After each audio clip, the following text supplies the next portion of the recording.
Bonjour tout le monde, aujourd'hui je vais vous présenter le prototype sur lequel j'ai travaillé cette session. Il s'agit d'un module de télémétrie RF et LTE avec une sauvegarde sur carte SD fabriqué pour la voiture solaire Esteban. Donc maintenant on peut voir le montage expérimental. Ici il s'agit du prototype sur lequel j'ai travaillé. Le module LTE catégorie 1 de ce côté-ci, le module RF 900 MHz de ce côté-ci. Quand le module 900 MHz sera actif, une lumière rouge clignote. Quand le module LTE sera connecté au réseau, une lumière bleue clignote. De l'autre côté, on voit un prototype qui nous permet de simuler le reste de la voiture. Celui-ci va nous permettre d'envoyer des messages CAN comme s'il s'agissait du reste de la voiture. Ces messages seront générés en fonction d'un potentiomètre pour générer un message d'accélération ou d'un bouton pour générer un message de klaxon. Donc, quand le message d'accélération sera envoyé, la lumière verte s'allume. Quand le message de klaxon sera envoyé, la lumière rouge s'allume. Pour pouvoir recevoir les données, on se connecte soit à travers ce receveur RF et un port USB, ou soit par un port UDP client directement sur le serveur d'Esteban. Les données, on va pouvoir les visualiser sur une interface écrite en Java qui a été réalisée par d'anciens membres du projet Esteban. Sur cette interface, on va recevoir les messages CAN d'un côté, on peut voir les ports sur lesquels on est connecté et on va voir les messages d'accélération. Donc, pour commencer la démonstration, je vais juste vous montrer que ma carte micro SD est bien vide. Donc, la carte est vide. On peut maintenant l'insérer dans le prototype et commencer. La carte SIM a déjà préalablement été insérée dans le module LTE et nous permettra de nous connecter au réseau. Donc, on branche le receveur RF, on branche notre prototype et pour finir, le système de simulation de la voiture.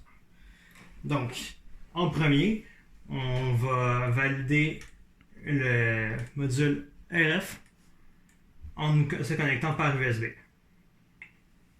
On voit bien les données des messages CAN arriver, voir que le système est maintenant actif et on peut changer la vitesse d'accélération simulée avec le potentiomètre.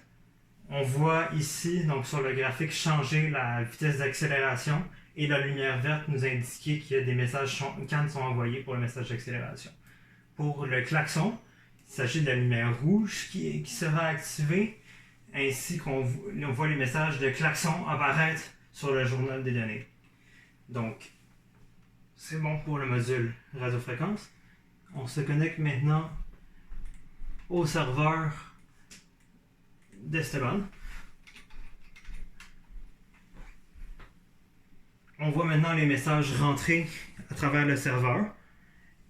Et on peut refaire la même chose. Simuler des messages d'accélération qui sont maintenant reçus à travers le port client-serveur et envoyés par le module LTE. On peut faire la même chose pour les messages du klaxon.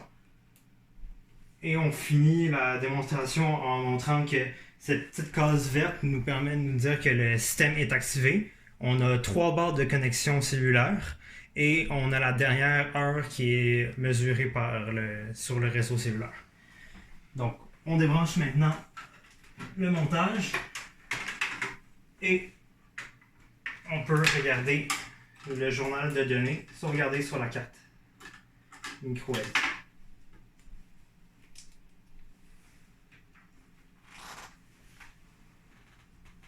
Donc, on voit bien l'index des fichiers sauvegardés sur la carte. Et un journal de données contenant les adresses, des messages, les données des messages. Donc ici on voit le message d'accélération qu'on envoyait. Ici on voit l'état du système qu'on envoyait. Ça clôt la présentation d'aujourd'hui. Merci de m'avoir écouté.